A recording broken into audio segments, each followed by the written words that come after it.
One man sold newspapers at age 9 to survive. The other was born in a Mayfair mansion and studied at Eton. They met for lunch in Manchester in 1904. What they built that afternoon is still the most prestigious car brand on earth.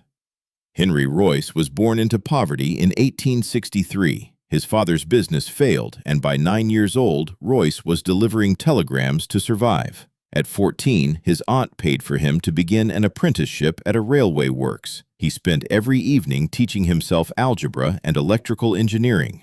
Charles Rolls was the opposite. Born in 1877 into one of Britain's wealthiest families, educated at Eton and Cambridge, the first undergraduate at Cambridge to own a motor car. By his 20s, he was running one of Britain's first car dealerships. The problem? He could only sell French and Belgian imports. He desperately wanted a British car worth selling.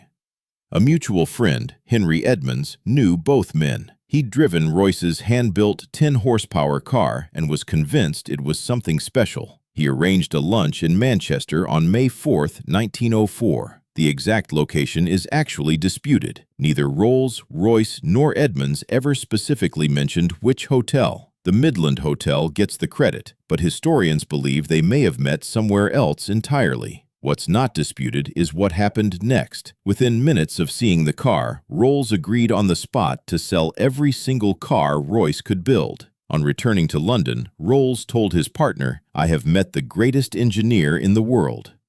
Rolls-Royce Limited was formally incorporated in 1906. A factory opened in Derby in 1908. Henry Royce's design philosophy, "Take the best that exists and make it better," became the company's foundation. During World War II, Royce's Merlin engine powered the Spitfire, the Hurricane, and the Lancaster bomber. Over 160,000 were built, including 30,000 by Ford.